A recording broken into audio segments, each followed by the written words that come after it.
बोलो बरसाने वाली की जय। आज 20 रुपए की कहानी प्रारंभ करते हैं। गांव में एक व्यक्ति था, बहुत गरीब। पास में कुछ भी नहीं था। दिन भर लकड़ी काट के लाता और उसको बेचता। बेचने से उसे 2 मुट्ठी चना मिल जाए, इतना ही पैसा मिल पाता था और वह उसको खाकर सो जाता था। बड़ा प्रसन्न होकर घर के बाहर चारपाई लगाकर सोया रहता था। किसी दिन बहुत लकड़ी मिल जाती तो बहुत प्रसन्न हो जाता कि आज तो मुझे बहुत लकड़ी मिली है, कुछ न कुछ अधिक धन मिलेगा और मैं चना की जगह रोटी खा लूँगा। परंतु उसका भाग्य ऐसा था कि कितनी भी लकड़ी कम मिलो या बेसी मिलो, उसे उतना ही अर्थ प्राप्त होता था जितने से उसे 2 मुट्ठी चना मिल सके। अपने जीवन की गाड़ी को संतोषपूर्वक आगे बढ़ा रहा था। अपने घर के सामने चारपाई पर लेटा था, तभी उधर से नारद जी जाते दिखाई पड़े। बीना बजाते हरिगुण गाते, नारायण नारायण नारायण। नारायण की धुन जब उसके कान में पड़ी, वो समझ गया कि नारद जी जा रहे हैं। झटपट उठा और नारद जी के चरणों में साष्टांग दंडौत करके कहने लगा, नारद जी किधर को जा रहे हो? नारद जी ने कहा, विष्णु लोक को जा रहा हूँ। महाराज मेरा एक काम कर दियो। बोलो बोलो।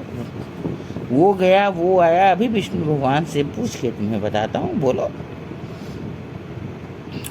मैं ये जानना चाहता हूँ कि मेरे भाग्य में केवल यह 2 मुट्ठी चना ही है कि और भी कुछ है? बोले, वो गया वो आया, अभी मैं आके बताता हूँ।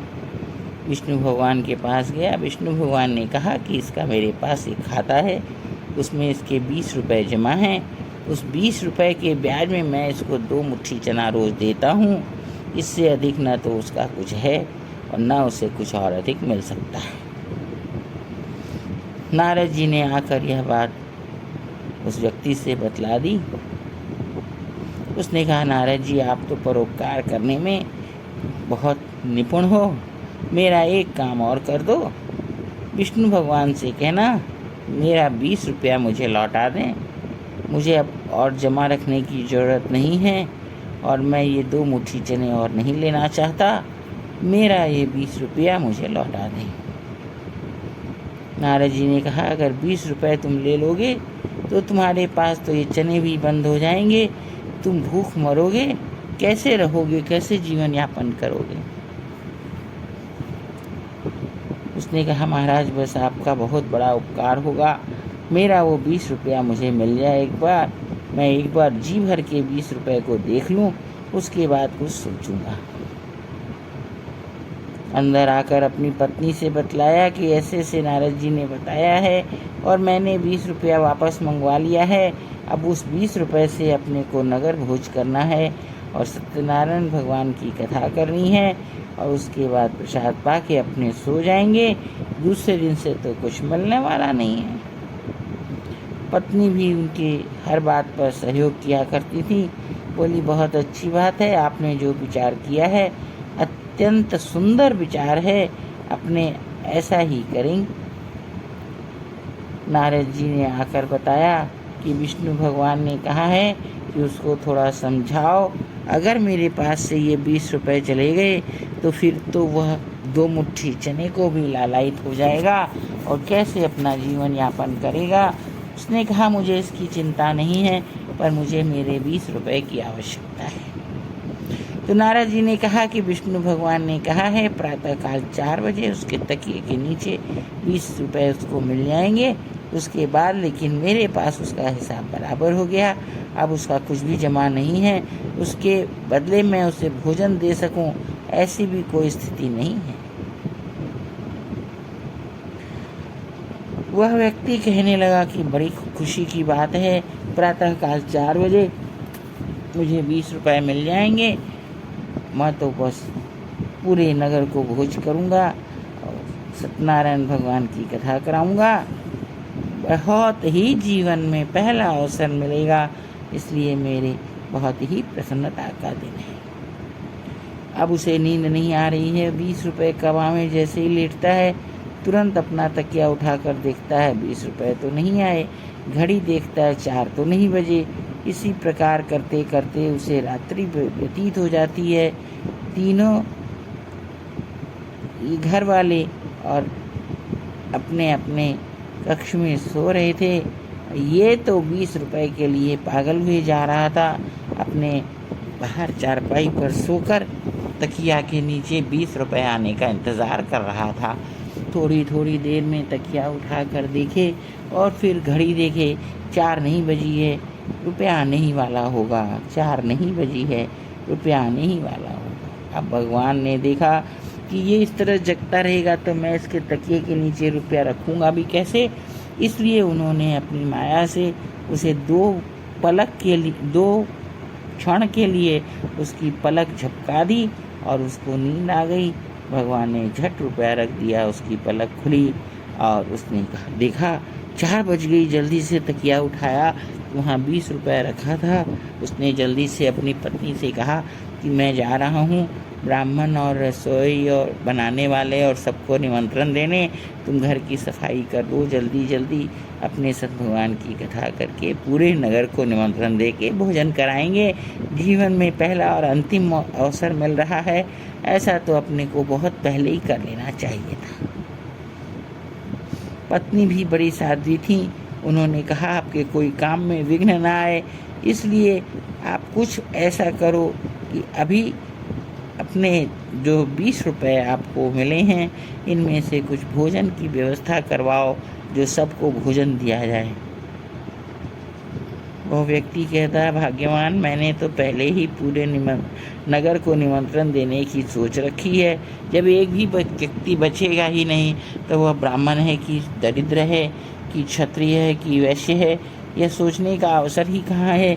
मैं तो पूरे नगर को ही भोजन करवाने वाला हूँ। पत्नी बड़ी प्रसन्न हो गई। गंगा स्नान को जाते समय उसने महाराज और पंडित जी को कह दिया कि मेरे घर में सत्यनारायण भगवान की कथा करने के लिए आइएगा। जल्दी जल्दी जाकर बाजार से सामान लाता है, बनाने वालों की व्यवस्था करता है। इस तरह व्यवस्था करते और सामान लाते हुए उसे काफ़ी समय बीत गया।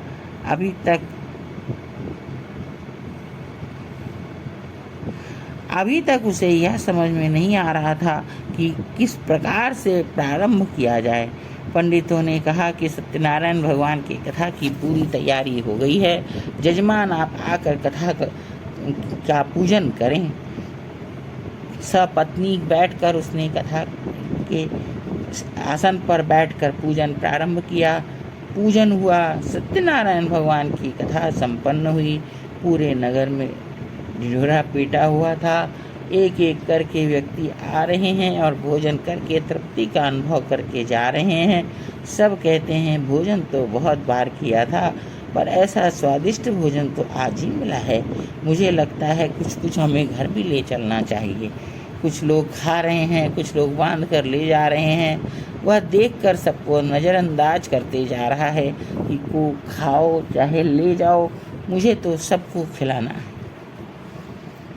संध्या हो गई। पत्नी ने कहा कि सुबह से आपने कुछ भी नहीं खाया है, अब आप भी भोजन कर लो।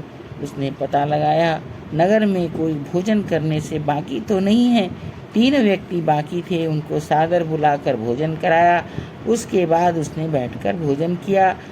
अब भोजन करने जैसे ही भोजन कर रहे थे, उनके मन में आया कल तो कुछ मिलेगा नहीं, एक समय की अधिक खा लिया जाए तो फर्क क्या पड़ता है, सिक्का तो अपने को देना नहीं है। अब वो जो बनाने वाले हैं वो एक नव आगंतुक को देखकर बड़े असमंजस में पड़ गए कि इनको भोजन देना है कि नहीं। हमारे मालिक ने तो बताया ही नहीं है।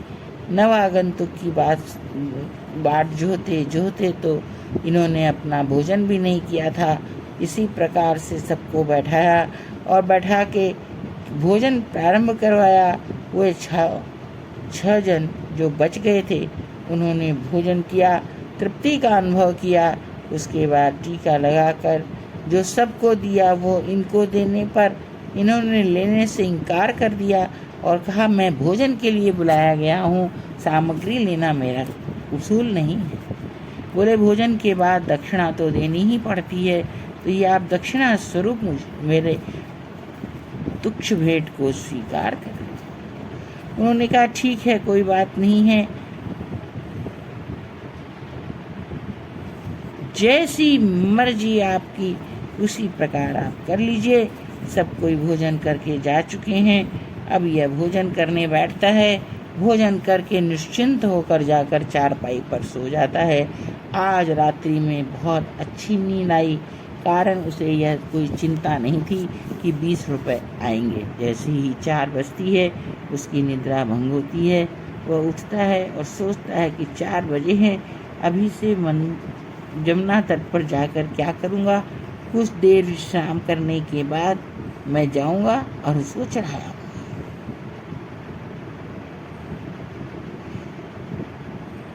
प्रातःकाल 4 बजता है। वह सोचता है कि अब तो ब्रह्म मुहूर्त हो गया है, मैं चलकर गंगा स्नान करूं। और जैसे ही अपने बिस्तर उठाने लगता है, 20 रुपये, 10, 5, 20 मिलाकर 40 रुपये, 20 रुपये जो हुए थे वो इधर उधर बिखर गए। अरे, ये 20 रुपये कहाँ से आ गए? ये रुपए तो मैंने कल खर्च कर दिए थे, आज ये रुपए कहाँ से आए? बड़े ताज्जुब में पड़कर फिर पुनः वह जाकर अपनी पत्नी से बोलकर कल की तरह सारी व्यवस्था बनाता है और सोचता है कि नारद जी के समझ में कुछ भूल होगा। हरि भगवान ने 2 दिन के लिए 20 रुपए की बात कही होगी। कल का रुपए कल खर्च हुआ, आज का रुपए मैं आज खर्च कर देता हूँ। उसने पुनः आज कल की तरह सारी व्यवस्था बनाई, सारे नगर को जिमाया और अपने भोजन कर सो गया। फिर आज रात्रि में भी पुनः निश्चिंत होकर सो गया। फिर पुनः सवेरे 4 बजे उठता है, बिस्तर में से पुनः 20 रुपये दिखाई पड़ते हैं। तो वो सोचता है कि बात क्या है, मुझे कुछ समझ में नहीं आ रही है। अब वह प्रतिदिन अपने बिस्तर में 4 बजे देखता है और 20 रुपये उसको मिलते हैं और वो नगर भोज करवाता रहता है। 6-7 दिन होने के बाद नारद जी ने सोचा कि वह तो एक दिन 20 रुपये ले चुका था, अब तो उसके 2 मुट्ठी चने भी बंद हो गए हैं। वो तो अब मृत्यु को प्राप्त होने के लगभग खटिया पर सो रहा होगा, चलकर देखना चाहिए। कौतुकी नारद जी आते हैं। नगर में घुसते ही नगर सेठ की जय, नगर सेठ की जय सुनते हैं और सब उनसे कहते हैं, हमारे नगर सेठ के यहाँ खुला भंडार है, आप चलकर भोजन कर सकते हो, हमारे साथ चलो, हम आपको भी भोजन करवाते हैं। कौतुकवश उन व्यक्तियों के संग नारद जी आते हैं, देखते हैं उसी द्वार पर वो लोग जा रहे हैं जहाँ से 20 रुपये देने की बात बनी थी। और उस व्यक्ति ने जैसे ही नारद जी को देखा, नारद जी साष्टांग दंडौत किया और कहा, महाराज आइए, प्रसाद पाइए। नारद जी ने कहा, ये सब क्या है? बोले, नारद जी, मुझे लगता है आपकी समझ में कुछ फर्क हो गया है। विष्णु भगवान ने प्रतिदिन 20 रुपये देने की बात कही होगी। मैं तो निश्चिंत हो गया था कि एक दिन 20 रुपये आए हैं, इसको खर्च कर लिया जाए और दूसरे दिन से जो होगा देखा जाएगा। परंतु यहाँ तो प्रतिदिन 20 रुपये आ रहे हैं और प्रतिदिन नगर भोज चल रहा है। आपको कुछ न कुछ तो भ्रम हुआ है। अब तो नारद जी के क्रोध का पारावार नहीं रहा। क्रोधित हुए विष्णु भगवान के पास पहुँचते हैं और कहते हैं, आप तो सदा के कपटी हो, झूठे हो, हमें भी झूठे बनाते हो, ऐसी ऐसी बातें क्यों करते हो जो कि झूठ ही झूठ रहती है। विष्णु भगवान ने नारद जी के चरण प्रक्षालन करके उन्हें आसन पर बैठाया और कहा, आप इतने क्रुद्ध क्यों हो रहे हैं? ऐसी क्या बात हो गई है मुझसे, ऐसी क्या भूल हो गई है? बोले, आपने उस व्यक्ति का 20 रुपये एक दिन देने की बात मुझसे कही थी और आप यहाँ प्रतिदिन 20 रुपये पहुँचा रहे हो। आपने मुझसे प्रतिदिन वाली बात तो कही ही नहीं थी। विष्णु भगवान मुस्कुरा कर कहते हैं, नारद जी, यह एक काम तो आपने ही मेरे पीछे लगा दिया है। मैं 20 रुपये उसे प्रातःकाल 4 बजे देकर आता हूँ और संध्या 7 बजे तक वह 20 रुपये पुनः हमारे यहाँ जमा करा देता है। अब आपने कहा कि उसने कहा है रुपए ना रखने के लिए, मुझे रोज़ प्रातःकाल 4 बजे उसके रुपए देने जाने पड़ते हैं और 7 बजे सायंकाल तक वह रुपए पुनः लाकर जमा करा देता है। नारद जी ने कहा, बात मेरे कुछ समझ में नहीं आई। बोले, नारद जी, वह सत्यनारायण भगवान की कथा कराता है, पूरे नगर को एक समय भोजन कराता है, सबके भोजन कर लेने के बाद स्वयं एक समय भोजन करता है। सबका प्रसाद पाने से उसको जो भोजन मिल रहा है उससे उसका कुछ क्षय नहीं हो रहा है, और वह अगर 2 समय भी भोजन करे तो कुछ कम हो सकता है, पर वह तो एक ही बार भोजन करता है तो उसके 20 रुपये ऐसे के ऐसे आके जमा हो जाते हैं। नारद जी को बड़ा ताज्जुब हुआ। नारद जी पुनः जाते हैं और कहते हैं, भैया, यह तो तुम्हारे पुण्य प्रताप से 20 रुपये प्रतिदिन तुम्हें मिल रहे हैं। विष्णु भगवान ने कहा है कि तुम्हारा एक दिन का ही 20 रुपये जमा था, परंतु प्रातःकाल विष्णु भगवान तुम्हें देते हैं और तुम सायंकाल 7 बजते बजते उसको वापस वहाँ जमा करा आते हो, इसलिए तुम्हें प्रतिदिन 20 रुपये मिल रहा है। वो नारद जी की जय बोलते हुए बड़े मगन होकर नृत्य करने लगता है और कहता है, नारद जी, बड़ी अच्छी बात है, अब मैं जब तक जीऊँगा तब तक नगर ग्राम में इसी प्रकार भोज चलता रहेगा। उस दिन से वह व्यक्ति जब तक जीवित रहा, नगर में, उनके गांव में वह नगर सेठ कहलाया। सब कहते थे, नगर सेठ की जय, नगर सेठ की जय। उस दिन से जब तक वह जीवित रहा, किसी के घर चूल्हा नहीं जला। छोटे बड़े सब व्यक्ति उसी के यहाँ आकर भोजन करते थे और उसने अपने दान पुण्य के प्रभाव से वह 20 रुपये प्रतिदिन प्रभु के कोष में जमा करके अपना पुण्य बढ़ा लिया और अपने एक दिन के 20 रुपये को प्रतिदिन के लिए 20 रुपया बना लिया। बोल बरसाने वाली की जय।